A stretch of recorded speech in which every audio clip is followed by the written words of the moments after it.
Sahana Vavatu, Sahanao Bhunaktu, Sahaviryang Karavavahe, Tejasvina Vadhitamastu, Ma Vidvishavahe. Om Shanti, Shanti, Shanti. Welcome all. So in verse 19, Krishna used a strong word. He says, we are all Hantarams, we are all killers. So, hello, killers. Meet your killer, teacher. So we start out like this, right? Killing things, right? Getting things, getting it our ways. And so we all start out like this. And the reason is because we all get born with this empirical body. And we look at our body and we say, well, this body is small, it's weak, it's not as good as those minds, as those bodies over there.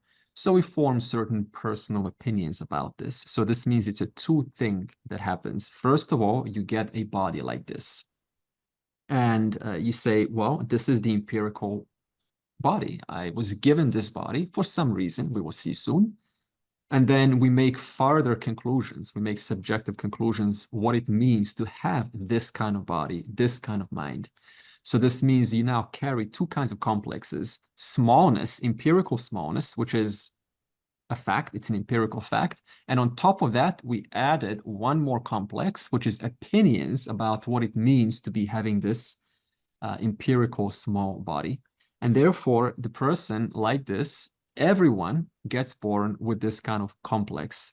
And so to relieve oneself of this, you have to naturally, right, participate in the world. You've got no other choice. And you use your speech, you use your arms, your legs, you use all forms of different means by which you free yourself from this empirical and subjective smallness. And in the process, while you're out there in the world, you make mistakes, right? But you also do some good things. So both these mistakes and good things give you a certain life that you live right now. So this means that if a child, right, did something that was naughty or some crime in the childhood, then, and suppose no one really stopped them, right, because they just didn't have the right kind of support, then that's going to affect the person for their entire life. So it's going to become their disposition. But there are other children who also were naughty. I was naughty when I was small, but you have your parents to stop you. Your parents kind of take a stick and, the old-fashioned way, and I thought it was kind of, it works for some of us. And, you don't do it from then on. And so you think, this is not, I feel ashamed. One time I was a thief. I was a big thief when I was small, and me and my brother, we used to go to the shop and we just walk back with, big jackets of my brother Star Wars books. And I was always stealing electronics like batteries and remote control cars. So I had a whole factory of electronics in my cupboard. And my mom used to clean up our house every 2 weeks, which I totally dislike because she puts all your stuff in different places. Now I don't know where is what. And I used to bury all those things underneath those books. So if you open up the shop, you just see books. So it's no big deal. But she was cleaning those books and she found a whole factory of batteries and battery testers and motors and all electronic stuff. So one time I came back from school and I didn't realize, right? Because, I didn't check my shelves. But then my parents called us to the main dining room and they presented us with on one side, all of the Star Wars books, that's my brother's, and on my side was this circle, a display of electronic items. And I came in there and oh my God, I was so mortified, right? My parents found out I am this kind of a kid.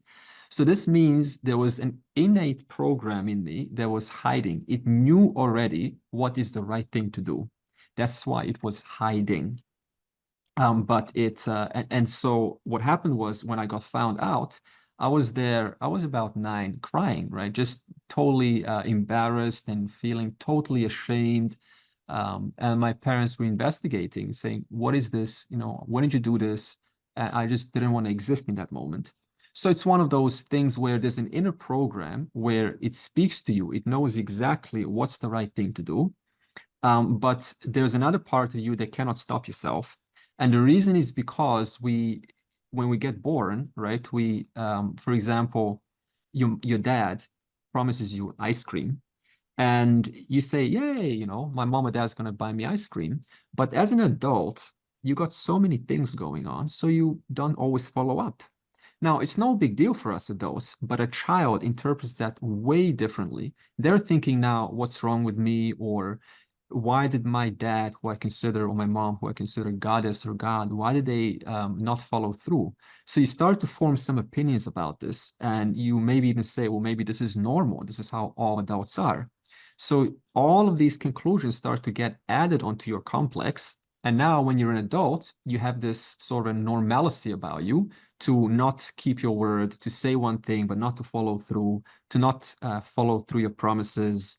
And so it becomes the normal thing. So therefore, the person's carrying all of this baggage in them, and to try to relieve them from that baggage, they have to go into the world and be the killer, right? Be the doer, be the participator. And in so doing, you end up, right, incurring or accruing certain, a lifestyle onto yourself, and you have to deal with that. So now Krishna says, amongst all of this Hantaram, this killer, this participator, who's trying to get rid of the smallness, intrinsic and subjective smallness, and the killed, that means the one that is on the receiving end, and also that can be you.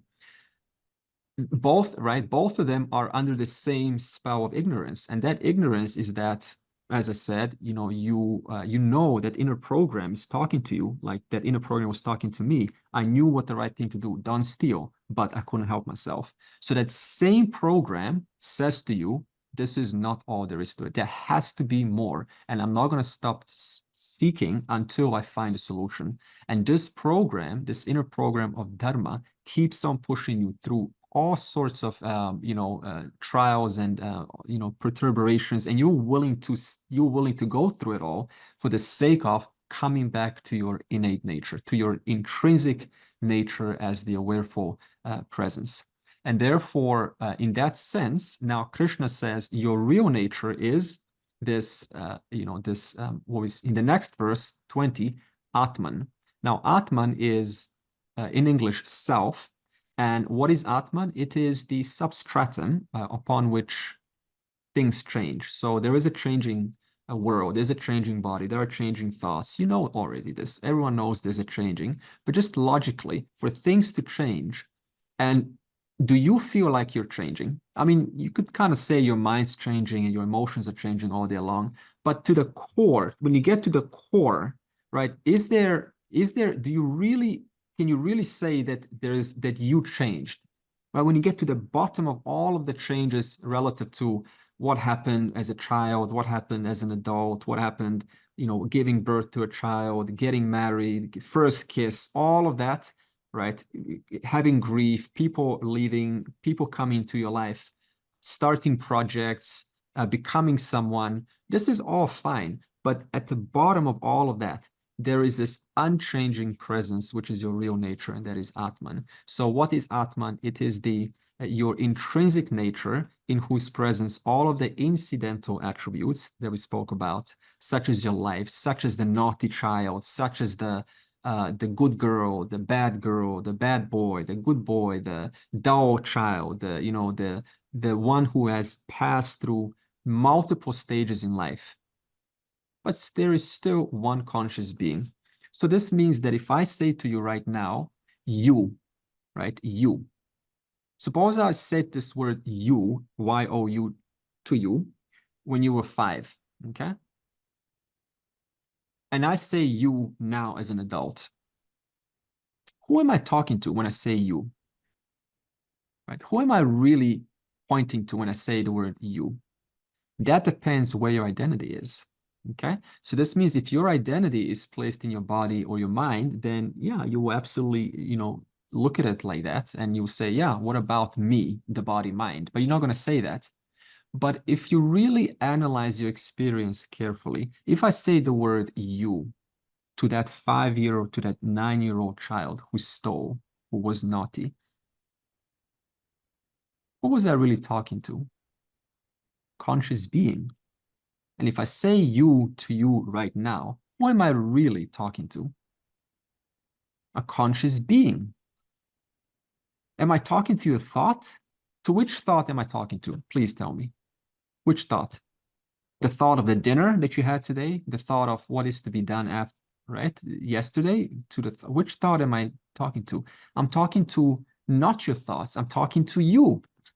The conscious presence in whose presence this conversation is now going on. That's the real meaning of you. Just the conscious, basic core conscious being to whom, in whose presence the changes are happening. The changes of your mind are happening. Okay? Therefore, how many changes are happening to your mind throughout the day? Well, the scientists, they will ascertain about 60,000. In fact, it's more than that because your mind is nothing but conglomeration of data. Right now, you're looking at a screen and you're seeing this face. This face is inside your mind. Your mind is recreating, right, pixels on a screen, and it's coming inside your mind right now. So what's really being seen right now is not the actual screen. What's being seen is the mind, which is representing the image of the screen. This is how vision takes place, right? Photons hit the back of the retina, and there's a little, like a triangle. It picks up color. It's called a cone, and this has 3 pigments, and each one of them picks up red, green, and blue. And when photons hit one of these cones, what happens is they send an electrical impulse through the optical nerve to the brain. And in the brain, somewhere, there's now a picture recreated of what is being seen right now. Same thing with hearing, it's just a different mechanism. So now look at this. This is such a huge, complex mechanism that's going on at the biological level. And yet, when I say you, right, it's like you can have the biology, all sorts of going on with not healthy or healthy. But when I say you, it's almost like you're fully available to recognize who I'm talking to. So the biology can be out of whack. But when I say the word you, right, do you need your biology to be 100% to recognize the word you? Suppose you're very, very, very sick right now in bed, and I say you. And then you're very, very, very healthy, top-notch healthy, and I say the word you. Does it make any difference to you? You see this? So the biology can be totally out of whack. And when I say you, you know that I'm referring to I, conscious being. And when your body and your mind's totally healthy, operating at full charge, full steam, and I say the word you, still, you know that I'm referring to the same you. It doesn't make a difference. So this means we can take a plug, like in Matrix, and we can put it inside our brains, and we can download all of the information in the world, all of the Upanishads in the world, all of the philosophy in the world, all of science, all biology, all geography, all history. Imagine that right now. We plug this into our brain, and we press the button, and every piece of information goes inside your brain right now. And then I press the stop button. You've got all information in the world, by the way. The whole internet is inside your mind, your brain. And I say the word, hey, you. Does it make any difference? No difference at all. It's still the same you. The same you that was there, that was not so educated, is the exact same you that is now with this mind that is full of knowledge of the world. So this basic you is what we mean by Atma, self, you. Okay? Therefore, Krishna then says, what's the nature of this you? He says it is not born. It doesn't go through 6 modifications. Yeah, last time, like we discussed, you told that, in I amness, it is ahankar. Yeah. It is ahankar. So can you tell me if there's some difference in, what I am going to say? Is it just the semantics, or is there a difference in when you say you to me? It hits the core of my being, Yeah, right? When I hear you. But at the same time, you have a perception of me. You have some perfection of me, a story about me, perception about me, right, and I have a story about myself. right. So, the core of my being, just the you or just the I, is different from my I amness. That is the story, the perception of me, myself, that I have told myself. My ahamkar, which I have tried to decide of who I am, is different from my just you or my just I. When you refer to me as you, is hitting me, Yeah, without any story of my. But I have a story of my, which is my ahamkar. That is the I amness. Is yeah. it just semantics, or is there a difference?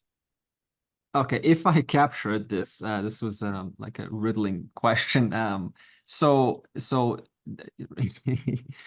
Gautam can have an opinion about, right, himself, right? He can have all sorts of stories. And suppose there's five more of us. In fact, there's more of us than five. We can all have different story about Gautam. Same thing with Andre. We can all have a different opinion about Andre. And those different opinions about Andre will be very different than Andre's own opinion about himself or Gautam's own opinion about himself. So this means there is on a scale of, there's a difference at the scale of opinions, at the scale of what I think, whether it's me or whether it's someone else, it doesn't matter. There's a difference at the level of opinions, right? Whether it's about me or whether it's about you, at that level, there is a difference. Yeah, so far, we follow? Yeah. Yeah, no problem, right? So this is how we all are, right? Opinions, you have an opinion about you, I have an opinion about you, everyone has an opinion about you. They're always going to be different. So this means your opinion about you is no different than anyone else's opinion, Correct. right? So this means that all of us have a mind. You also have a mind, right? There's a mind right there. And that mind, by the very virtue of the mind, which goes through changes, 60,000 changes per day, right? It's going, by the very virtue of it being changing its states of minds all day long, depending on what it concludes, right? What it says about the mind, what it says about its conclusions, right? So all of this is at the level of the mind, no different than someone else having the same kind of opinion about you, the mind, okay? You, the mind in this case. So so now the word you can actually mean two things. I can refer to your mind, or I can refer to, if I explain it, I can refer to the presence that lights up your mind. I can refer to the presence that also equally lights up my mind, that lights up everyone's mind here. I So can when be you Sorry. referring to the observer, to the non-changing observer when I say the word you. I can But equally when say, I can equally be referring to the changing entity called Gautam. So now Gautam's going to say something, right? This entity is going to say something. A conversation is going to go on between these two entities, right? Gautam and Andre entities having a nice conversation. Their thoughts are going on. But throughout this conversation, there's a presence. There's a presence in whose presence, right? This conversation is now known to be taking place. There's a presence in whose presence this conversation is known to be taking place for a fact. Right now, right? There's something about you that knows about this conversation, right? Yeah. Whatever that is, whatever you want to call it, we call that. The final truth of that is, the final of that is Atman. So now you can say, yeah, but isn't that the Ahamkara? Isn't that the relative ego? You know, the Gautam, you know, Gautam? Yes, it is. But the final knower of that Gautam is you, the real you. So I want to make this clear before I move on. Is that making sense a little bit? Yeah. Or you object to me if it's not? I just want to say that, doesn't it go simultaneously when you addressing me as you and I'm getting it as you towards me? Both these things are happening to me, more towards me. I mean, when you refer to me as you, my inner self is getting ignited. Yeah. And at the same time, my ahamkar is also somewhere around there. And Yeah. same is when you are referring to me. Both things are going simultaneously. They're always going to be going simultaneously because we explained that the nature of reality is a satya mithya relationship. So suppose your truth is the clay. When I say you, if I'm referring to your ahamkara, suppose the ahamkara, the entity called Gautam, or the ahamkara, same thing, is the pot. Now, if I say you to this, what am I referring to? I'm referring to both at the same time. But Yes. cognitively, I understand that, right? If I'm referring to the pot, the entity called, right, the entity called your name, what am I simultaneously referring to? Because it ultimately resolves into the Clay. final knower. So whatever the knower is, the final knower becomes your final truth, which is Atma, which is yourself, your conscious being. Okay. So this means there's no need to separate. We don't separate anything in Vedanta. We don't say, who are you now talking to? You know, me, the Andre, or you're talking to Atma, the self. You don't need to do this. Through a Satya Mithya relationship, you can drop this language of speaking in third party perspective, like, you know, well, today my body feels a little bit, you know, whatever, right? I mean, at the beginning, it can help. There's definitely a space for this. So I'm not going to discard it, but it can definitely help. But ultimately, you don't have to kind of go into these, you know, these whatever semantical complications of who you're talking to. It's always going to be one and the same. In other words, look, wherever there is an entity called Gautam or called Greg, or called Andre, called David, wherever there is mithya, that's mithya. Remember the word mithya? It depends on something else. That's exactly where Satya is. Satyam is. So if I'm referring to mithya, I am simultaneously referring to Satyam. So this means cognitively, I understand, yes, there is a body, there is a mind, there is an entity that's listening to this, that's talking to this. But wherever there is an entity, that's exactly where the final truth is. Yeah, I get the understanding that, I mean, I look at all of us, including myself, that we tend to judge ourselves what kind of person we are by the looks we have, Yeah. by the physical, mental thoughts we have, whether it's purity thoughts or impurity thoughts, and our actions, our behavior, and with all that sort of influence from family to friends to lifestyle itself. So that is who we are. We self-judge. I look at myself as that is who I am. But when I look at the other person, I judge by their behavior, by their actions, by their thoughts, what they say through their, speech. Mhm. And so that is, it's only a self-judgment of everything. I mean, judging myself and judging others. We never think of ourselves, this is the same consciousness as that consciousness there. We don't go back and, tend to purify our mind in that way. So it will always be hamkara. We cannot take the hamkara away because there will be that reflection of us in the mirror when we look at it, say, oh, okay, today I look nice, tomorrow I don't look nice, all judgment, self day to day. Yeah, we haven't come to that stage yet. I think we're trying to all reach that stage where it's actually none of this, the self. Yeah, very nice So point. that's how I see it. Yeah. Very nice point. And I will extend upon this. See, this is why Vedanta doesn't skip, first of all. It doesn't take the person out because you are born with these complexes. Everyone's born. I was born with these complexes. Every single person carries these complexes, and we have to slowly, by interacting with the world, right? You get a chance to have these unconscious complexes come out.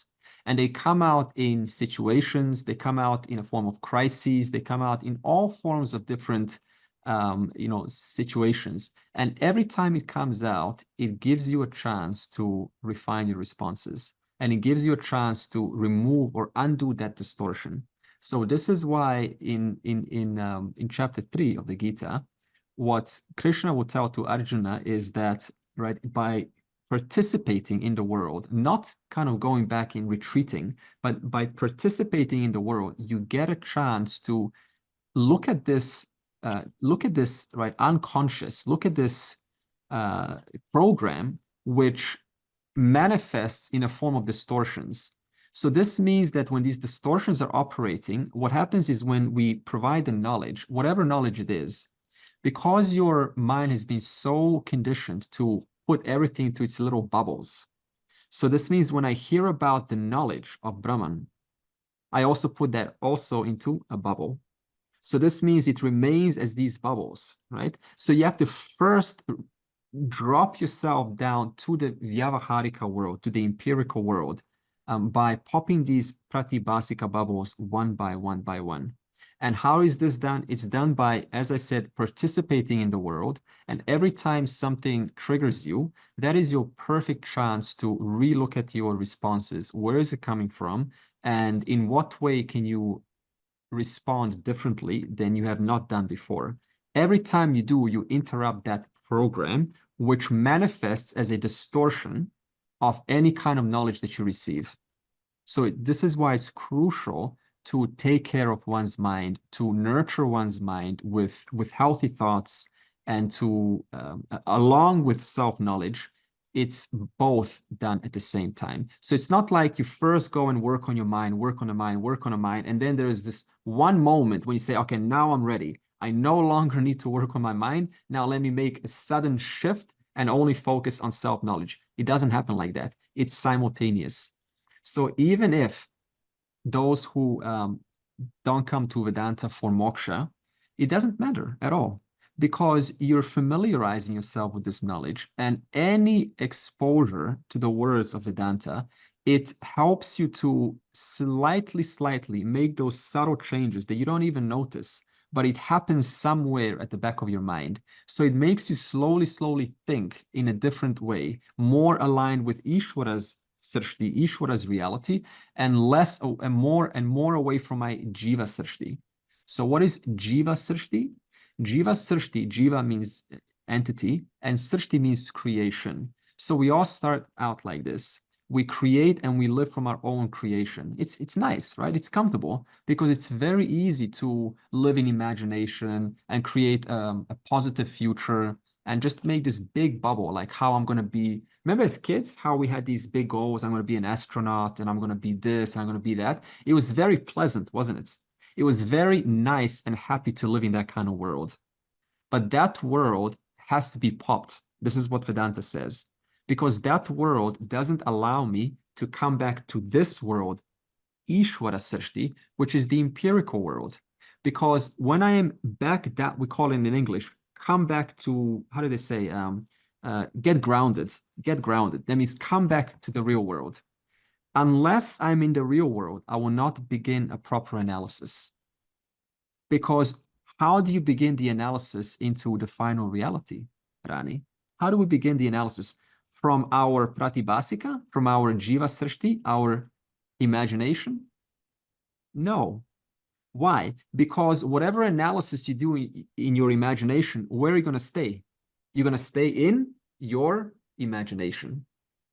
So this means no matter what knowledge I feed to that bubble, that jiva srishti, that's not going to get enlightened. In fact, if it does get enlightened, it's enlightened in its own world. Right? It's enlightened in its own idea. I am enlightened. But where is that I floating around in this little bubble? So we have to pop that, and we have to come back here to this physical world, to this world of form, breathing this air. Now, when you ask the question, what is the, right? Let's take anything. Where does this common object, it's a Satya Mithya object, how does it now resolve into something smaller? Well, it resolves into this pot, which I'm so accustomed to calling this a pot. That means I'm so accustomed to giving, as you said, Rani, opinions about myself, about this pot, about other people's pots. So now I start an analysis and I say, okay, so this pot has an empirical reality. No more, oh, this pot is ugly. Is this pot really ugly? Whose opinion is that? That's my opinion. That's your opinion. Is this pot beautiful? That's my opinion. That's your opinion. What is beautiful? Okay. So this means, or how about this? The glass is half empty or is it half full? Come on, you answer me. Suppose the glass has 50% of liquid inside. Is it half empty or half full? Both. Ah, who said? Ah, David. Okay. So this means it is both half full and half empty. This is called objectivity. I am now at Ishvara Srishti. When I said it's half full, where was I? Jiva Srishti. That means I was operating my own subjectivities. Now, suppose a teacher says, you know, it's now let's analyze this glass. And you used to go, no, the glass is half full. It's like, I'm not even talking about that. I just want to analyze the glass. So already the mind's jumping one step ahead into its own bubble, because the bubbles are always more interesting than the real world. And does Dharma live in a personal bubble? Ethics, basic ethics? Never. Ethics only live in this empirical world, which is why the more the person is in their subjectivity, their jiva srishti, the less they're connected to ethics, the less they care about ethics. This is true in form of politics. Politics, I'm not kind of negating politics. It's lovely, and I enjoy politics because it's you know, mass psychology. But in politics, you look at certain people, you know, there, and they're living in these bubbles, right? These notions, like these big claims, and factually, is it connected to the facts, to the Ishvara Srishti? Not at all. So this means this big claim, where is it coming from? Ishvara Srishti, this empirical world, Ishvara's world, or from Jiva Srishti, from a little bubble? It's coming from a bubble. Now, when one's operating in a bubble, does ethics live in the bubble? Never. Ethics are boring. I'm going to polish the bubble and make it according to what I want, according to my likes and dislikes. I'm going to add some conspiracy theories, some notions, some claims, all to suit my likes and dislikes. Who cares about ethics? So this means the more one's in Jiva Srishti, the less they are connected to ethics. So therefore, it becomes much easier for that person to make just ridiculous claims, to lie. There's nothing wrong with it. So to that person, they're not lying, by the way. They're just living in a private world. So to say you're a liar, that's wrong. That's actually wrong. They're not lying. In their world, they're in their little world, in their little bubbles, where there's no ethics. So at this level, you see this person go, this guy has no, this woman, this man has no ethics. Of course, because they're not at Ishvara Srishti. Ethics live in Ishvara Srishti, never in Jiva Srishti. Now, if I don't have ethics, then what happens? There's a feedback system. And how is a feedback system shown to you? In a form of delivering you situations in life that are very hard and very painful. And if not right now, it will come in the future. In the verse in verse 22 here, we'll talk about reincarnation, I think, very soon. Okay, so therefore, first step in Vedanta is pop those Jiva Srishti bubbles. They keep the person non-ethical, complaining, judging, opinionating, always putting labels, and they don't have any remorse over it. No guilt, no shame. And that only hurts the individual. It just postpones the journey, life after life after life. So one has to know what's the cost. The costs are huge. The costs are pollution of basic core person. Basic core person gets polluted and gets taken over into the next body, and then you have to clean all of that stuff. I'd rather just do it now, in this life. This is how the world works. It doesn't let you off the hook. That's how the system is set up. It says, okay, you want to postpone the journey? It's okay. You can do it. Next life is waiting for you. I think it's a case of when we get emotionally responsive to things, in that moment, it's trying to focus on the Vyavaharika, the empirical truth, in that moment where we're susceptible to being distorted with our own emotional response, which is like a pattern. So I think it's recognizing that pattern from our own individual likes and dislikes in the moment, and then seeing that before we become reactive I think that's kind of the discipline behind it. It's just recognizing, yes, I tend to do this. I tend to react this way, and catching it in that moment. It's really hard to do because you've got to be focused all the time. It's hard to do. Yeah, It's hard I to find do. that's kind of where I'm at the moment. I can recognize those moments in myself, and then I've got to sort of focus, and it takes a lot of energy actually. It You're does, kind of it always does. in the moment, trying to be aware of your weaknesses and things that you're normally reactive to. Yeah, and thank you for honesty, Lorena. And absolutely, and in fact, I was just looking at CBT, cognitive behavior therapy. So that's the most common psychology today. And one method they call is cognitive diffusion. And what happens here is that exactly like that, when you have an opinion about something, the first question one asks is, okay, what real evidence do I have to support this? What real evidence do I have to support this opinion? And then you look, is it really true? Like what I'm saying about this person, suppose. Do I have any real evidence? What evidence do I have? And then you go through that. Then you realize you have actually very little evidence to support your opinions. So like this, you show your mind, hey, unless you have total concrete evidence, you can't just go and run wild with opinions. So this is one way that we can help ourselves. And it you know, we can try that and see what you come up with. And you'll be surprised.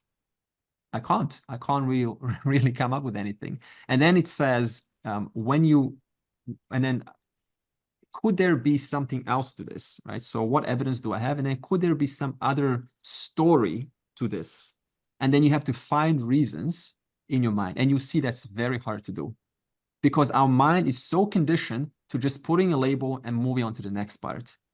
There was a test done once in some art studios gallery, and there was a picture, and the audience was asked, there was an A/B split test, critique this. What errors can you find with this photograph? And it got almost like 80% of participants said something, right? They had found a lot of critiques. Now, the second test at the same day was a picture, and it says, what can you improve? What can you find to improve this? Hardly anyone's had anything to do. You see this? This is the human mind. Very easy to critique, to find errors, to find flaws, to judge, right? Just to kind of put it down, but very hard to find creative, innovative solutions. And it requires practice on and on and on and on. And with AI, as I said last week, now it's so easy, so easy. I use this myself. I had some thoughts going on, and I just launched this Gemini Live, which I like more than ChatGPT. And Gemini Live, I just said, hey, give me some ideas of how to think about this in an alternative method, right? Suppose you're a psychologist in CBT, and I want you to assume this role and be my psychologist for a moment. And I'm going to tell you my issue that I'm going through. And I just want you to listen to me and guide me step by step to help me come out of this perspective. I tell you, this is beautiful. It totally led me out of my own stuckness, and it provided me a wonderful method. That's where I learned about cognitive diffusion, finding evidence and then finding an alternative story to this opinion. Problem solved. See, so right? But you need to do this. You need to take the initiative to actually say yes to these kinds of this kind of help. A book, AI, right? Things like that. Yeah, as generalization, can we say there are two aspects to any concepts? One is analysis, the other is synthesis. Analysis and synthesis, okay. Yeah, and if you start analyzing a concept only towards analysis, and you reach the situation called analysis paralysis. Yeah, but then, and that becomes jiva srishti.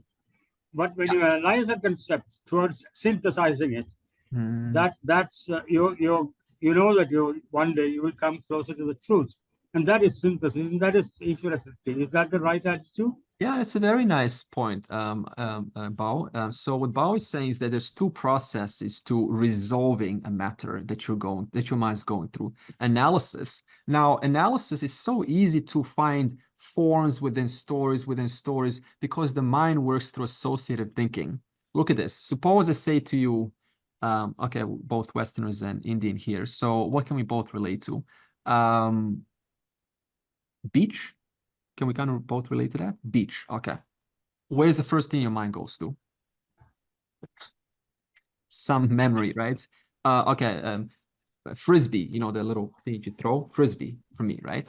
Frisbee. Okay. Child. Okay. Now goes into the ocean. Okay. Now a dog. Okay. Now a palm tree. All right. Now banana peel. Okay. Now sand. Okay. Now, you know, the Speedo that I put on. Okay, now I'll go back into my 5-year-old memory with my parents at Mediterranean Sea in Croatia, Serbia. Okay, now I'm back with turtles. We found turtles near the trees, and then we put those turtles in the little apartment that we rented, and then the landlord lady saw that and she threw them out. She didn't want turtles in her house. Okay, so you can just keep on going like this. So this is analysis. This is how mind works. Associative thinking. It's actually wonderful. Memory experts will use associative thinking to remember. You can remember long stories through associative thinking, but like anything, it can take you on for a ride.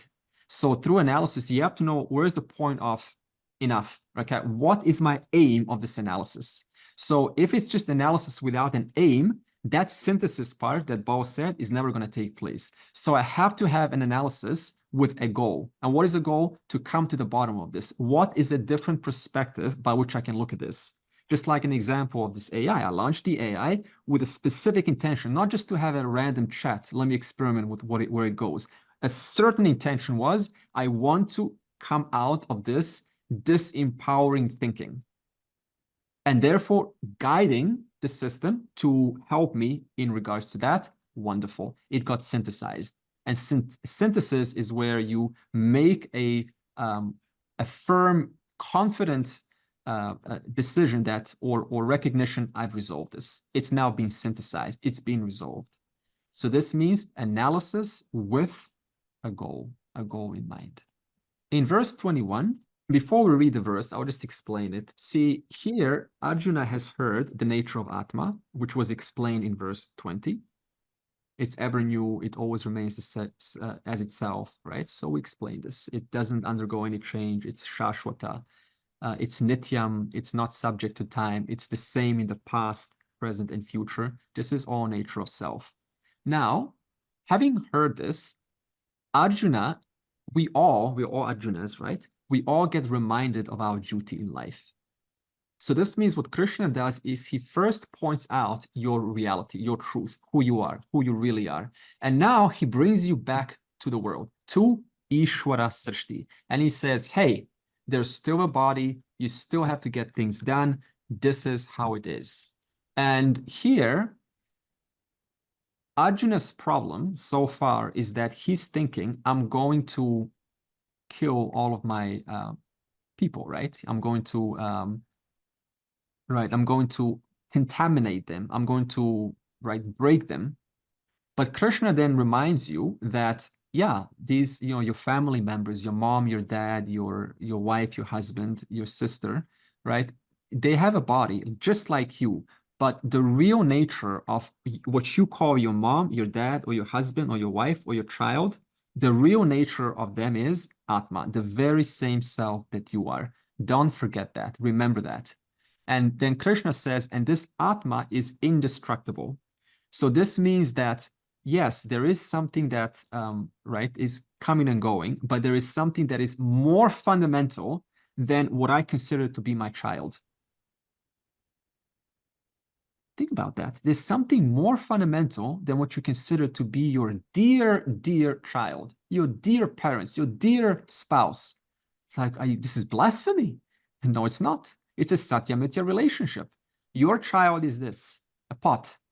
But wherever there is a child, that's exactly where the final reality is, which is known to you right now as I am, which is equally known to your child or your husband or your wife as I am. They may not know it, but you are coming to know it. That's the only difference. But just because they don't know it, it doesn't mean they are not that. They're yet to come to know it, which is okay. Now, Krishna therefore says, because Atma can't be destroyed, do what needs to be done. Not with this sense of kind of arrogance. Oh, it's all just, nothing gets killed here, so I can just go on a rampage now. I can just do whatever I want. He's just pointing out there are orders of reality, and the pot in this world has to still go to the water bank and still fill itself up. Why? Because what's the duty of this kind of a person called pot? To go and bring water to somebody else. If you were a fork made out of clay, then what is your duty as a fork? To stab someone, right? Now to get some food. Okay, so this means no matter what form you are given, clay is given, it still has to operate in this world with a sense of duty.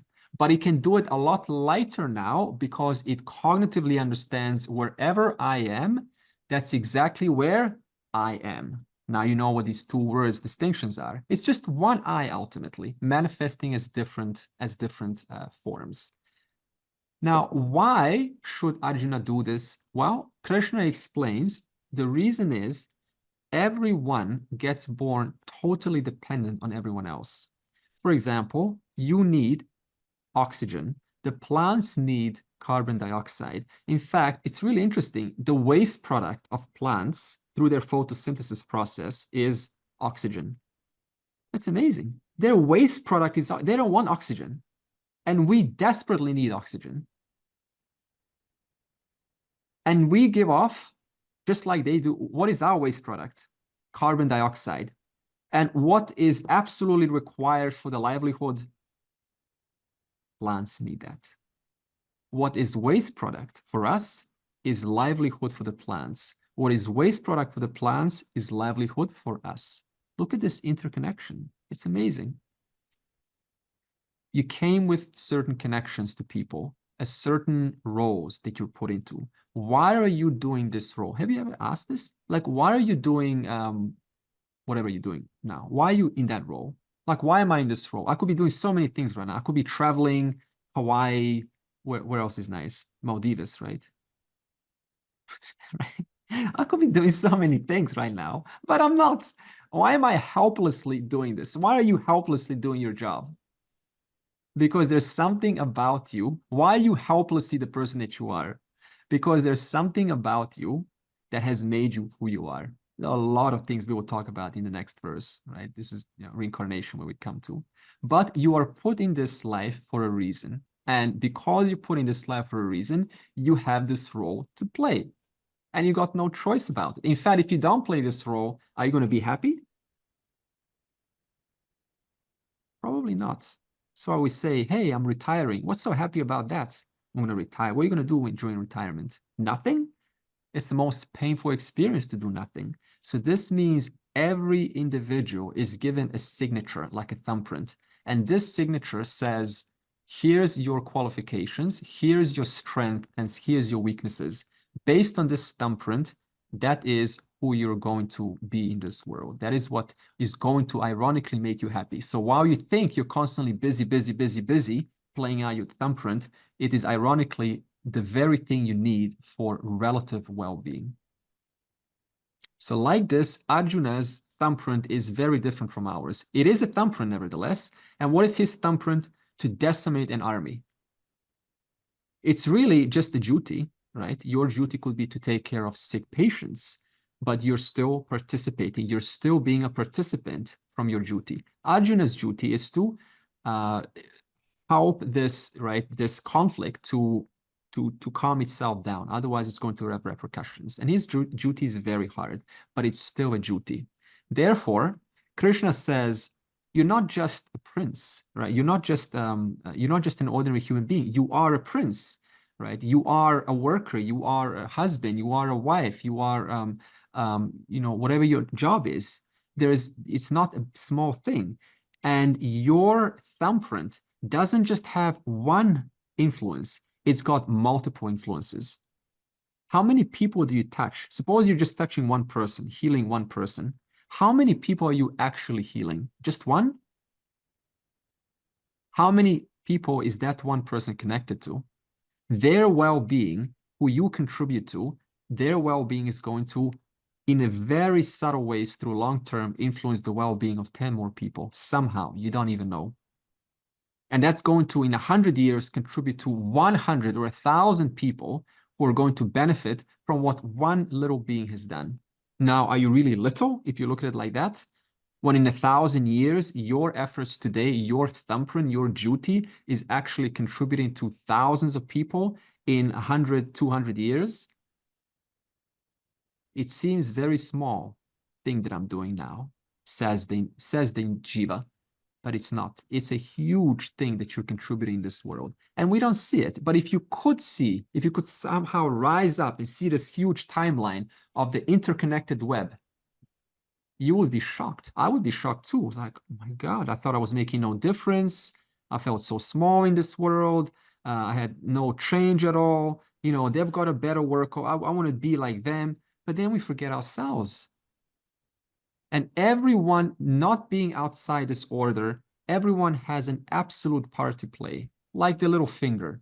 I don't want to be this index finger. I want to be this middle finger. And the pinky, I'm just a small little pinky. I want to be the, you know, the whole arm. But is the arm useful without the fingers? It's useless. So we have to change our perspective a little bit. It seems like it's a small thing that your thumbprint is playing in the world, but really it's huge, enormous. You're touching the lives of so many people. And it will be wonderful, I get it, to really see the impact, because it will be kind of motivating, right? But we can't see that. But the fact is, you are somehow. And therefore, Arjuna, in that same way, is connected to Duryodhana. And because of this, he has to bear the play to kind of resolve this. Just like you and I are connected to people. Somehow we're connected. Why are you not connected to the royal family in England? Why are they, the royal family in England, why are they not connected to someone in Africa? Why is a person in Africa born there and not born in India? Why is a person born in India and not born in Greenland? Where I heard the highest suicide rate is in Greenland because there's nothing to do up there. But why are you born there? The connections are tremendous. We don't see them, but there is a vast web. And because of this web, you are now exactly where you are as one individual who has as much of a difference as the royal family, but in a very different way. It's just that when our minds come, it starts to then, as Rani was saying earlier, right? It starts to make this comparison mode. Oh, you know, but the royal family has so much. Stop. Just stop your mind right there. What's the question that we bring up? Cognitive diffusion. And what evidence do I really have to support that? And how can I, if I could, look at it in a different manner to help me recognize that the whole web, every part of that web, however small or big, is equally important. You play a huge role in this universe. And it's not even, am I like lifting up our ego? Not at all. This is just a fact. If you analyze it, it's got nothing to do with positive thinking. It's just a fact. Therefore, through this, we start to go from this little I, right, me, little individual, to I have to become a contributor. Because as long as I remain this small person who's going to listen this for my sake, right? My sake. I'm working for my sake. Look at this. Even in Vedanta, it's the same thing. I'm coming here to help me. In other words, even in Vedanta, the sense of individuality can be retained. So duty isn't just about doing work for me. It is going a little bit wider. Being a contributor. A contributor doesn't just mean contributing to one person, because how many have given to you? Many.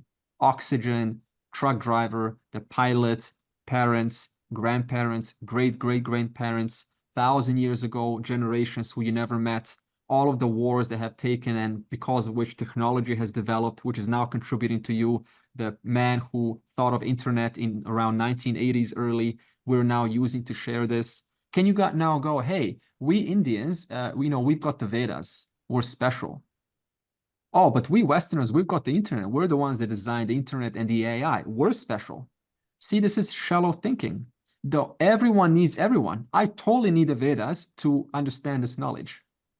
India totally needs this this internet infrastructure, which was designed in the West to spread to other fellow men. So you can see the dependence upon dependence that we all have. And this whole thing, I don't need, and I'm, independent, and we're special, the other side is not special. The person has to intercept that, as Lorena said, and it's not easy. Therefore, like this, you remove the sense of individuality. Me, my opinions, and my views are right, and that's all that matters. This has to slowly dissolve away. Because what are we doing here? What's the goal?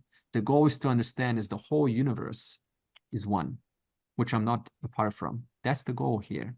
And how can I come to that goal if there's such a strong propensity to retain this individuality by keeping it all on me and about me? So it has to slowly start to dissolve. Therefore, duty becomes utterly important here for Arjuna. Because Arjuna here, he has this personal agenda. I don't want to kill my grandsire, my teacher, my friends, my. But would Arjuna think like this if he didn't know these Kauravas? Would he have these complications if he didn't know the Kauravas? No, much less, much less. So his whole stifling of not able to do his duty is emotional attachment. Makes it about me. So what Krishna is saying here is, hey, I get it, but you have to start thinking wider here. It's not just about you.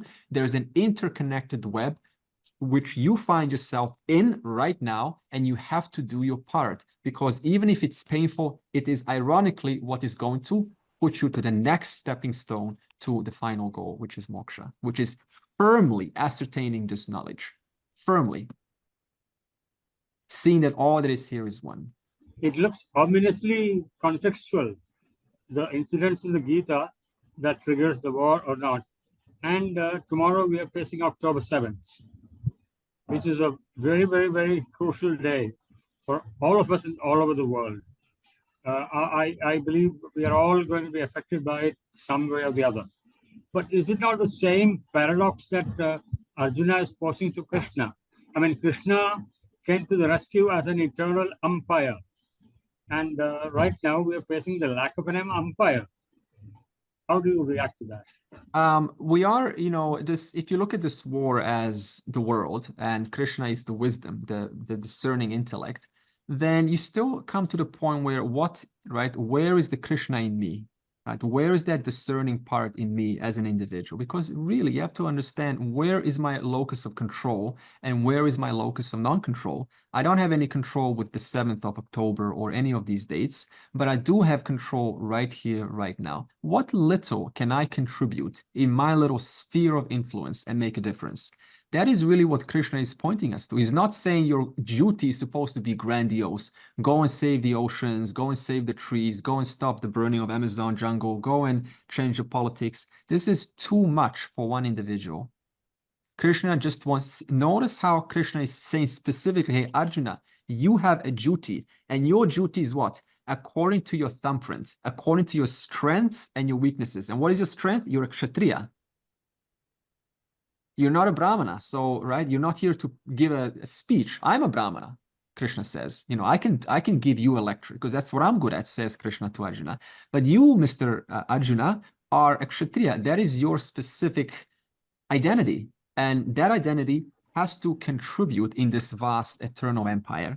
That much the Lord is asking us. So, in other words, what little can I do? And where does my locus of control end? I have to be discerning. If I don't, then I spend so much time complaining about what? Things that I have no control over. Therefore, we don't need to be Ishvara. We don't need to be the Lord of the universe. We only have to be a jiva with limited knowledge, limited power, exercising that limited knowledge, limited power in your little, very little sphere of influence. Hey, even if, look at this class, it's a class. Any class is a class. But look at the population of the world, 8 billion. It's huge. So look at how little, it's seemingly very little I'm doing, but I'm actually doing something, much bigger. And I encourage you to start thinking like this, that you're also doing not a small thing, but discover how is it that you are doing much more impactful work than meets the eye? Because it's encouraging, and it's not positive thinking, it's a fact. You just have to look a little bit deeper. And it makes you become a contributor because you realize that, hey, anything, I know, David, anything in this universe actually requires it to contribute to something else. Can you find anything in this universe that is just there, just hanging out, chilling out, not doing anything? Nothing in this universe is just chilling out, doing nothing. I was just revising some how the Big Bang, right after Big Bang. So it's very interesting because, David, I'll get to you very soon. There was stardust, right? Stardust, when about 380,000 years after the Big Bang, right? If it's true, when the universe cooled down, then first came hydrogen and helium. That was the first two atoms that came. And this hydrogen and helium, they started to conglomerate because every atom carries gravity. So the more atoms come together, the more gravity they have a pull. So the more surrounding atoms they can come together. Eventually forms a spiral disk, and it forms a star. Now, right, how that, I want to explain, but now we're going to science. Now, this disk is eventually becomes the sun. Now, the first star, so there was a first star ever out of hydrogen, mostly hydrogen, and little amount of helium atoms. First star. What happened? This star ran out of hydrogen because that's how a star is. It's mostly hydrogen because hydrogen basically converts into helium. Now, when this hydrogen runs out, what happens? It's called a supernova. The star explodes. Now, right in that process, when all of that hydrogen starts to deplete itself, what's left, because it actually does, it converts into helium. So what happens is no more hydrogen. Now, all that's left is helium. Now, helium starts to burn out also. That's when a star gets even brighter. Eventually, what happens is these protons of the helium, they combine together. So now hydrogen is gone. All that's left is helium. Now, helium, what happens is it has two protons. These protons merge together. And what happens is it releases huge amounts of energy, but it combines together and it forms more concrete atoms like carbon and iron. Look at this. Now you had helium and hydrogen, helium. Now you got carbon and iron. And eventually the star explodes. And now you got this dust of carbon and iron and all of these more denser atoms floating around. And they all come together and they form a new planet. And now this planet, that iron that happened billions of years ago, is now contributing to your body, which is iron right now. Look at this. Where's the question of redundancy in the universe? We're talking 13 billion years ago. Helium protons came together under high pressure due to gravity. They merged together, creating iron and carbon. That iron and carbon is now necessary for your body to function. Where's the question of redundancy? And now the human being comes with a free will, power of choice, and says, I don't need to do anything. And yet the entire universe, everything in the universe, has been nothing but contributing to everything else.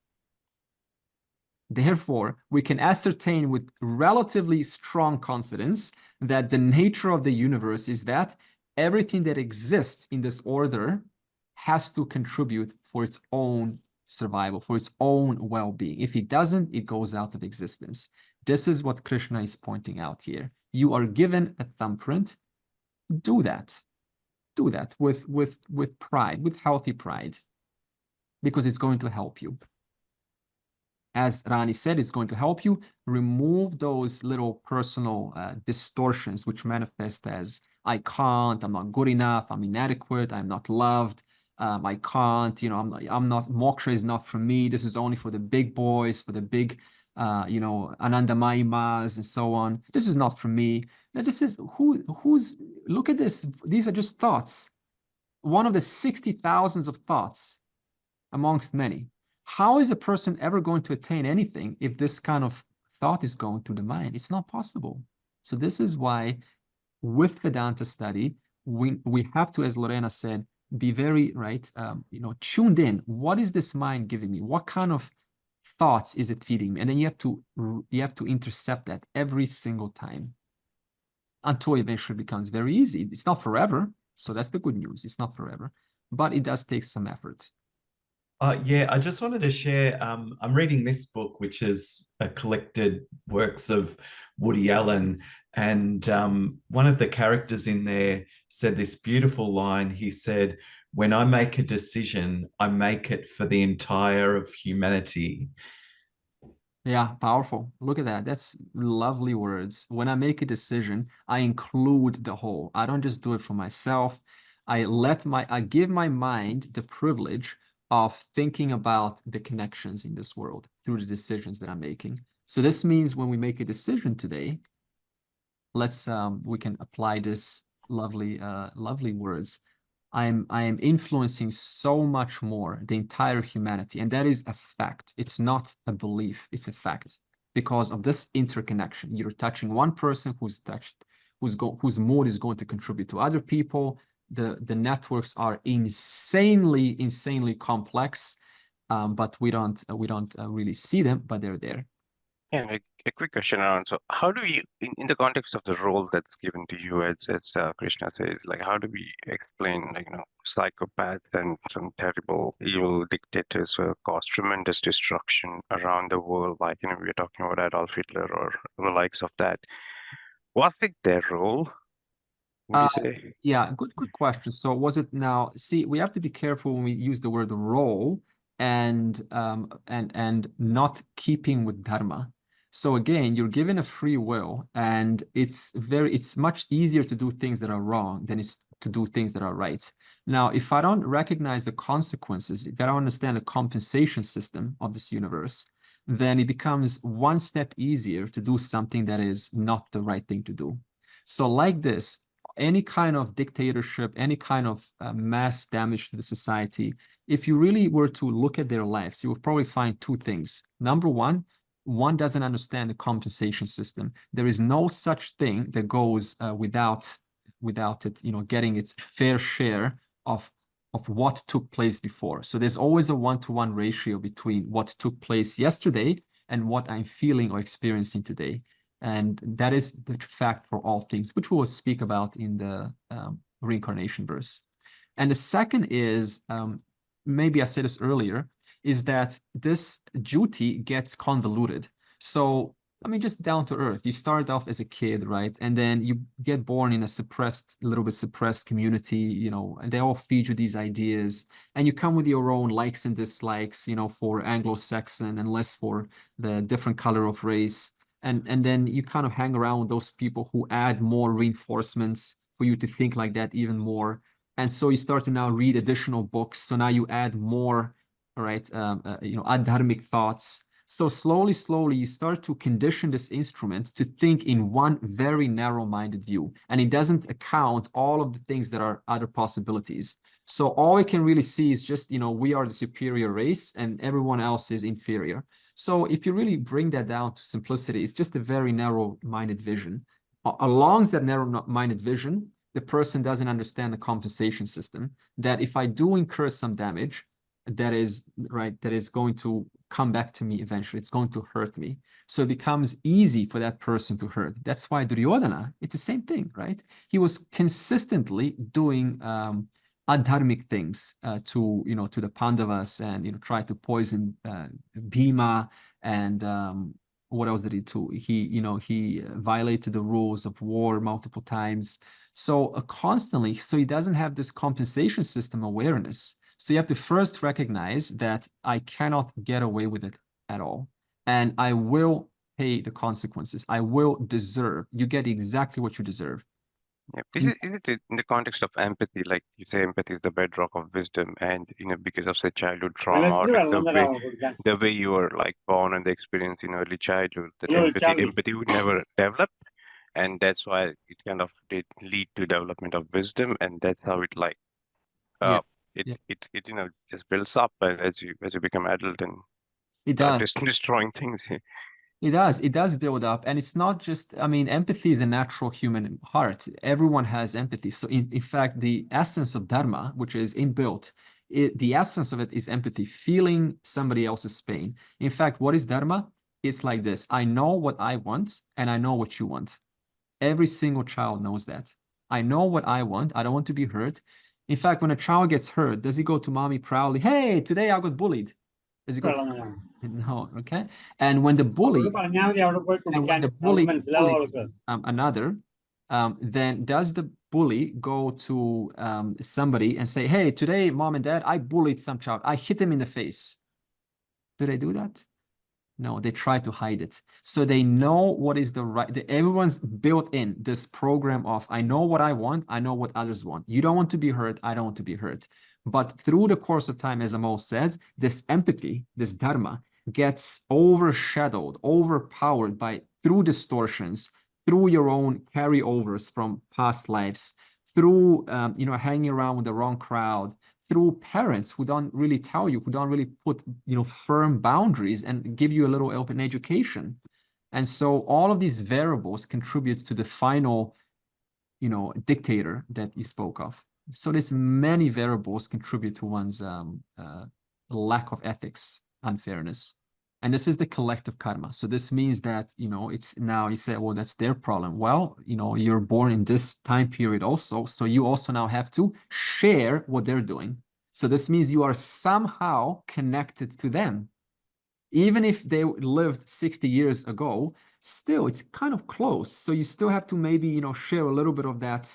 I remember in Osho times, many were 80% plus, I think 60 plus were Germans. Why? Why were they most Germans? Because they had immense amount of shame of what our people have done. And what did Osho promise? He promised them freedom. I'm going to free you from this. And so that was so appealing to them. They wanted to get away from this inner guilt that even today, I notice it can go on through some people's minds in Germany. So you can see how even if you're not connected, you're still connected somehow. Now, it's not only connected to people across the other side of the world, but you are now connected to your own country.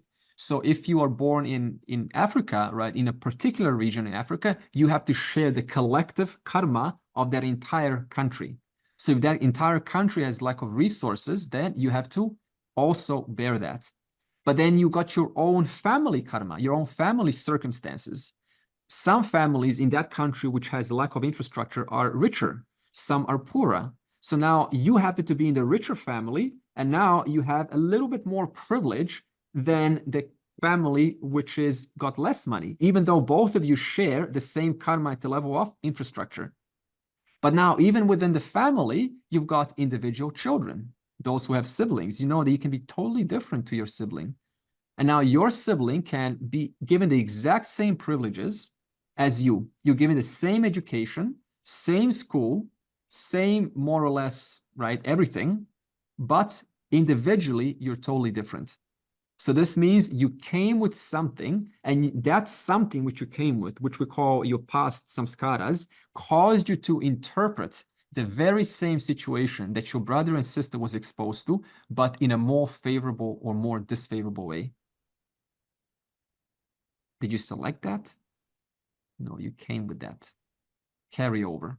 In that same way, person comes over into this world with so much baggage, and that baggage adds on to their contributions and to their decisions, and they become some person who ends up in trouble later on. And if they don't resolve it in this life, what happens? Then there's no respite next life. You will get the right kind of situation to reflect that. Just what Amol was saying, I was just looking at the in my mind, the thoughts that were going on. Basically, we look at a dictatorship in the past, present, currently now going on. I mean, they do massive destruction, and they think they're on the right side doing it. But like the Mahabharata war, we don't know who's on the right side. But because Krishna is the main theme there, we tend to feel this is the right decisions made, morally and ethically, and dharma, dharma. But not forgetting the natural disasters like tsunami comes and wipes off so many people. viruses killed so many hundreds of people. So we don't look at that as a dictatorship, because it all happens probably for a good cause and effect reason. Yeah. All massive destruction. And now currently with all the war going on, there's a massive racial destruction. So which happened in Hitler's time too. Yeah. So it's just, why does it happen? Yeah. Because the understanding with the scriptures, I believe it's all to balance up the entire system of what we live in, what we give up, collective vastness. And that's how I see it.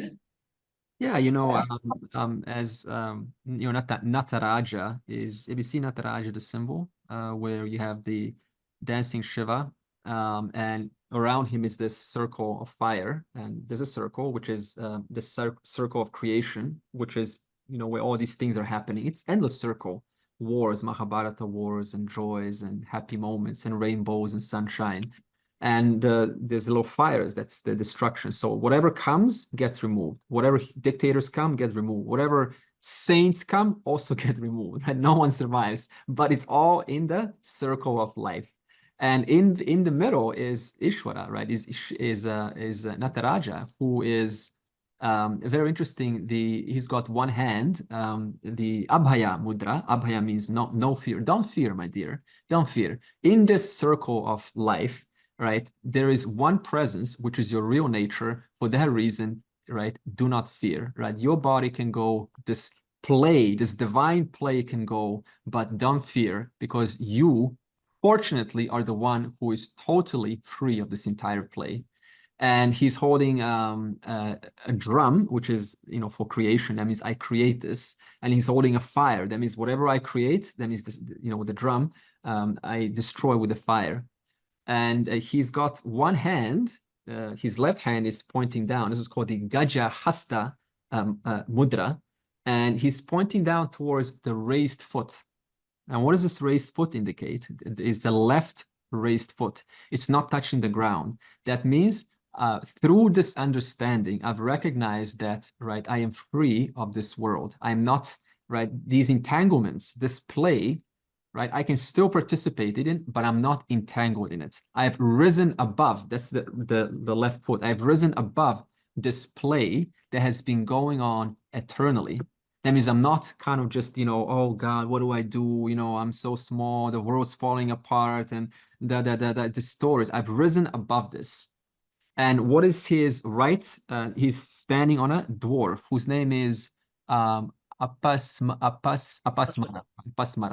And the dwarf indicates ignorance. Which is basically evil. At the same time, it's evil. Yes. Yeah, evil. In other words, all of the distortions I have negativities. Right. I have come over. I have. I'm holding that adharma at bay. It's not. He wants to rise, but I've got it at bay. I've got that ignorance at bay. It doesn't touch me, the one that is free of this whole play. But while I'm in this play, this internal circle, what do? Verse 21, I do what has to be done until last breath. So this is this is Krishna's message to us. So like this, you're as if Nataraja. You've got, right, don't fear. I have to do what I have to do. And let this thing run, because it's never going to stop. So let's read verse 21. So I've explained it. Now let's read it. Veda vinashinam nityam ya enam ajam avyayam katam sa purushav partha kam ghatayati hantikam.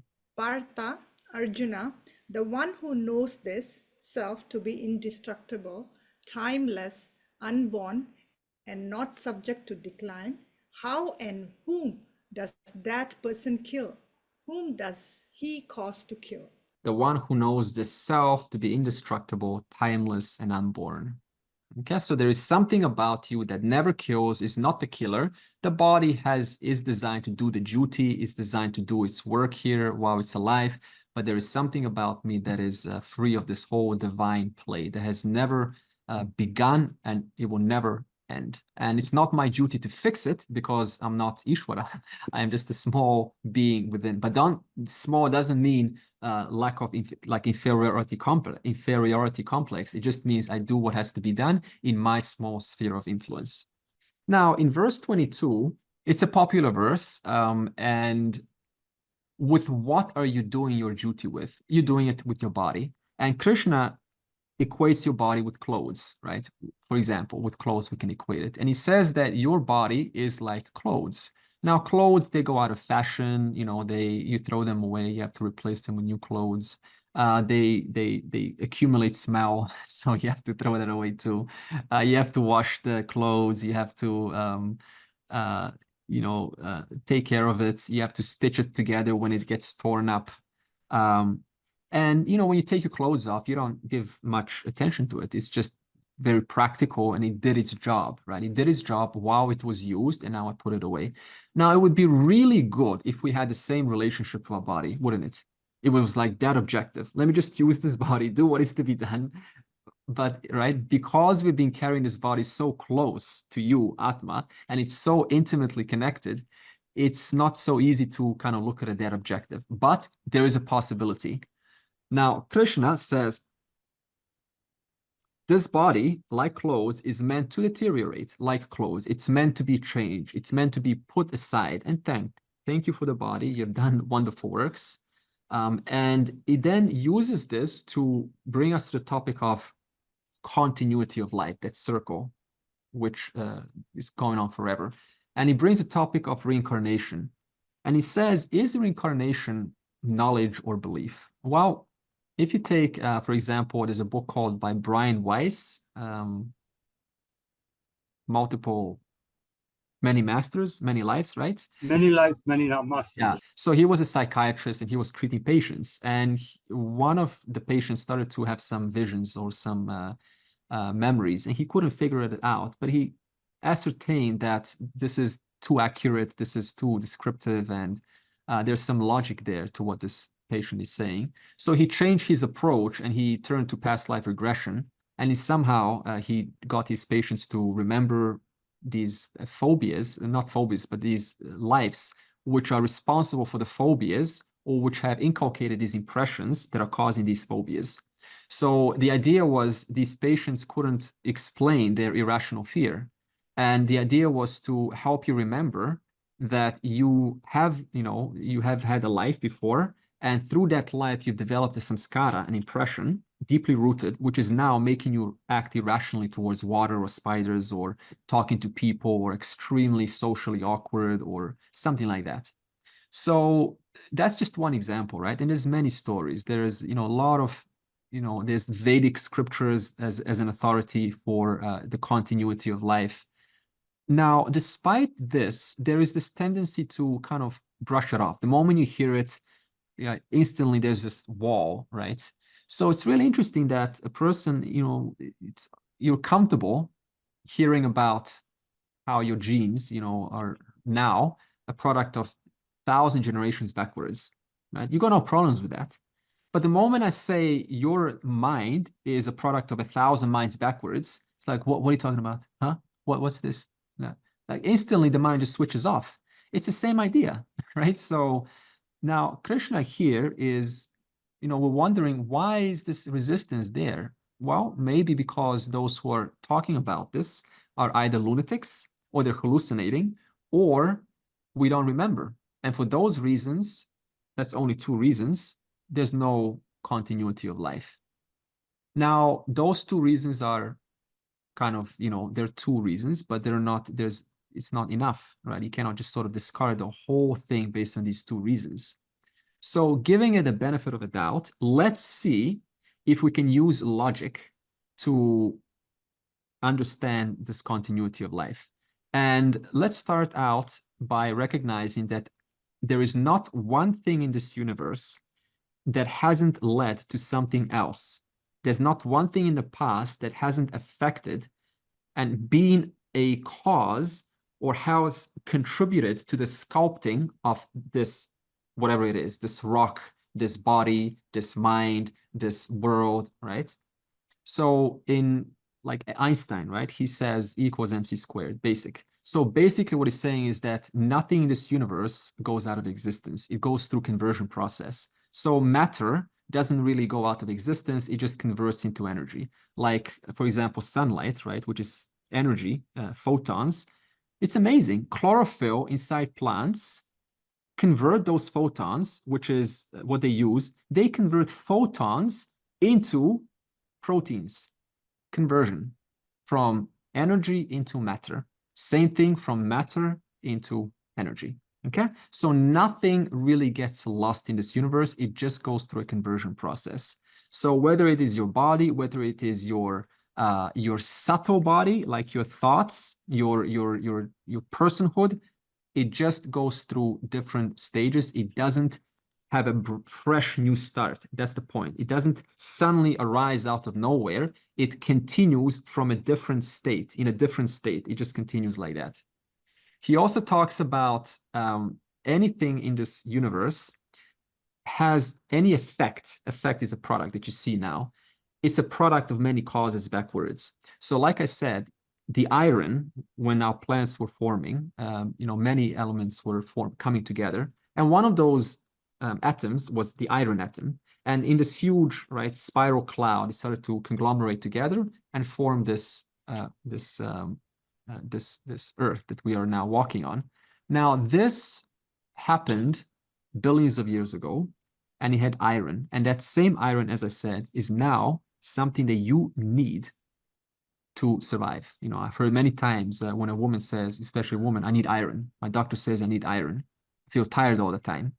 So in other words, you need that cosmic dust that was there 4.5 billion years ago. That's what you officially need.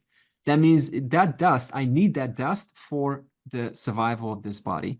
So in other words, there's a connection between the two. So it shows you that whatever this is now, it's connected somehow to the past. I may not see the past, I may not understand the past, but the past is there.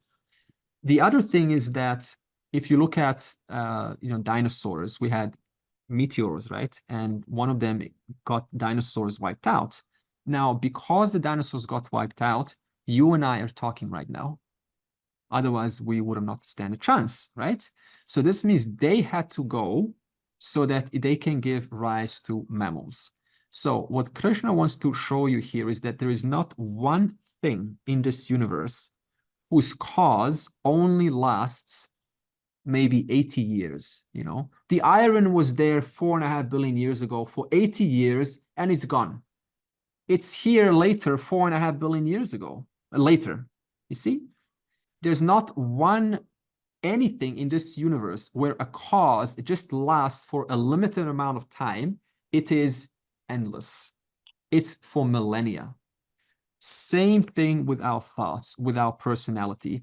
Personality is just a subtler matter. It's not physical matter, it's subtler matter. So even though you cannot trace your personality, your personhood, it doesn't mean there is no kind of, there's nothing there. It is a continuation of something else that took place before.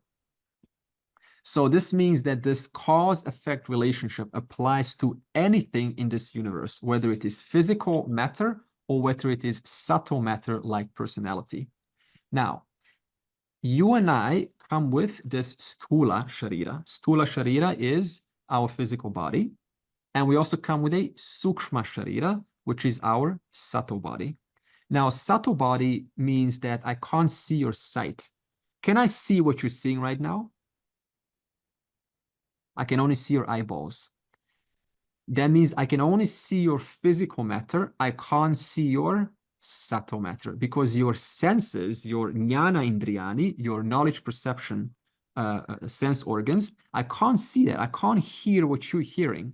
I can only see electrical impulses in your brain. So one thing I can observe through a mechanical instrument, but something about your experience I can't see. But because I can't see it, that doesn't mean it's not there. Okay, it is there, but I can't see it, no matter what, because the subtle matter is very different from the physical matter. Now, it's even amazing because neurologists will have this issue, right? They will say, because I can't see, right, this mind, it's not there. But the mind is just thoughts. But then a Vedantin would throw an objection and say, well, okay, find me a thought inside an atom, because that's what your brain is. It's just a bunch of atoms.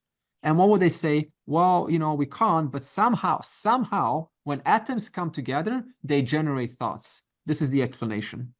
It's not sufficient. Okay, so you need Vedanta to show you that there is a certain matter about you as a person, which is your subtle matter. Now, coming with this physical body and the subtle body, what happens is you then, as I said, empirically find yourself as a small person, and so you participate in this world.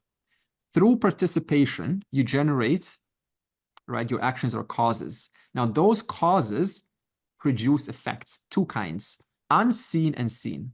Seen, for example, is immediate gratification. I said something nice to you, you know, you participated, I taught, so I feel good about that, right? But what's the long-term benefit? Do you see the long-term benefit of this class right now? You don't. I don't either, but it's there. You see this? It's there. The only thing that you see right now is maybe whatever's going on right now, whether it's pleasantness towards this class or not, right? I don't know, but it is immediate. But you don't see the delayed. So both of them are there. The one thing that I don't see is delayed. Now the question is, where is that delayed going? It's going inside what we call causal body, the Karana Sharira. So this means your causal body, in simple terms, we call this your account, in West, we call it the Akashic records, whatever, the archive, which stores all of the past causes that you've done, right? All of the, you know, all of the results that are yet to come to you, which are yet to be experienced. So for example, right now, this class may have some positive impact on you, but where is that positive impact? It's in the causal body. It's yet to be experienced. In other words, you have to wait a couple of years, and only then it is going to come to you. So this means your causal body right now has two kinds of things that are yet to be worked out. Pleasantness, that means punya karma, and unpleasantness, that is your papa karma. And where is this karmic account stored? In your causal body. So when we say causal body or karana sharira, we just mean your karmic account in simple terms. Now, being given this this karana sharira, which is full of your punya and papam, right, which is yet to be experienced, this comes through as another subtle body, as another physical body. And therefore, who is it that takes on these three bodies? We call that jiva. So what is a jiva? A jiva is that person who is doing things, receiving results that are yet to be experienced. And when they're experienced, I am there, the doer, the original doer of those actions is there to experience, to suffer or enjoy those consequences. Therefore, that is called the jiva, the one who goes through many, many bodies owing to this causal body, which is full of punya papam, which is yet to be experienced. Which is why in this life, are you not experiencing in this life? Why are you experiencing in this life? Because causal body. That means some other person did something that you don't remember, and they have added to the causal body, they have added seen and unseen, drishtapalam and adrishtapalam, consequences, and those consequences you are now playing out in this life. So whatever life you have, more or less reflects the punya papams of your causal body. That's why you have the life that you have. Now, this jiva, being given, carrying these three bodies like a hobo, you know, hobos, we always carry our homes with us wherever we go. We're all hobos essentially, right? So it's a way to look at it. So what's the path of this jiva? You got two options. Either you can come back to this world and continue the samsara. You can continue going inside that circle of creation and destruction and wars and participation and more COVIDs and right and achieving and becoming something. You can easily do this. It's lovely. You can learn, you can undo your distortions. You can also follow the path of moksha. You can understand that there is something about me in whose presence this changing person is going through. This changing stula and sukshma sharira are coming and going. And even my causal body is changing. How so? How is your causal body changing? New impressions. Yeah, so every time you do something in this world, you fill up your causal body with new impressions. But also every time you experience something, you empty out the causal body of those punya and papams. So causal body is constantly being filled up, emptied out, filled up, emptied out. So you can never quite empty it out completely, because just to do nothing, you're also creating karma. You're sitting down on ants in the Himalayas, right? You're killing ants. That's also some papam. So you're filling up the causal body. So this means that you can pursue these two options. And thereby, what happens now is Krishna is going to tell to Arjuna that, hey, don't worry.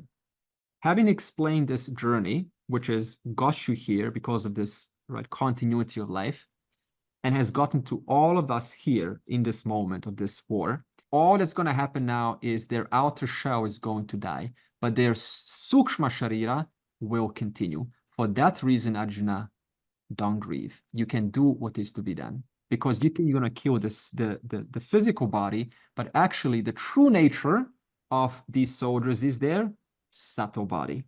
And then later on, Krishna is going to say, actually, the true nature is Atma. So it's making it easier and easier and easier for Arjuna to act in this war, to do what is to be done.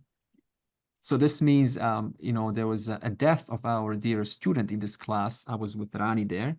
And I actually subscribed to this verse. It really helped me to because he was very close to me and he was very intelligent. And I really loved his company because he was unbelievably intelligent, philosophical in nature.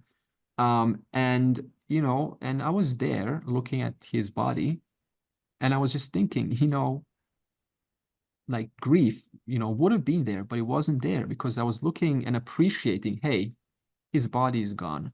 But if he has not attained moksha, his subtle body is having a great time somewhere. So it made it so much easier to look at someone that was so close to me passing away. That's how knowledge transforms you in real life. Okay, so therefore it is not only theoretical, but it also helps you to do what is to be done. Andre, this question, what I'm inquiring now is not going to be related to what we're talking about, related to what you've suggested. AI, you've talked a lot about AI, asking AI, what to do and things like that. I know I belong to the old technology side. I don't totally understand where AI comes from, like the information fed into AI. Is it from the Western world and culture and tradition, or is it the whole overall world and culture and tradition? That's why I don't feel I want to go that way to ask AI a lot of things, because I think it'll set me off in confusional state. Sure. So I don't know. Can you explain that to me? Because I don't know. I keep telling Dave I don't trust AI that much, because AI is also, the information is given by a human being. So yeah, it's a valid question. I think people do have skepticism over this. They train based on all of the books that are available online, articles, and they use algorithms to sort out false data and look at the majority of the data that is keeping with other authoritative sources. So that way they're able to discern between falsehoods and truth. I think a better way to explain it is to, if one uses it, they get the gist of it. It's basically like loading up a book and just asking it questions, and whatever is written in that book, it is going to be just communicated to me in a human format. I have not found any problems with it. It does hallucinate very rarely. It hardly hallucinates. That means it gives you false data if you are general. If you just say, tell me about this, then it may kind of give you some false data. The way to deal with AI is to be very specific with your words.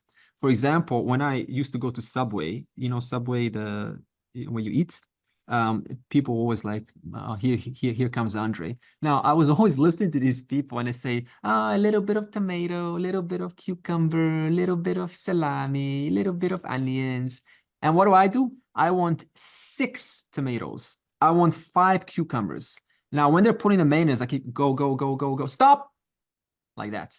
They keep on salt, more salt, go, stop, like that.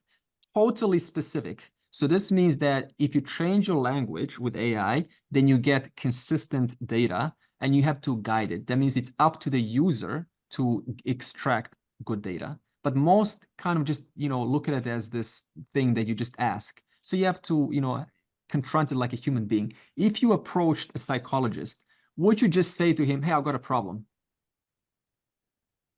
What problem do you have? You'll be very specific. Or you go to a waiter, hey, give me food. What food? Just give me food. Oh, out. You see? So you have to be, right, very specific like that. Purnamada Purnamidam Purnat Purnamudachyate Purnasya Purnamadaya Purnam Eva Avashishyate. Om Shanti Shanti Shanti.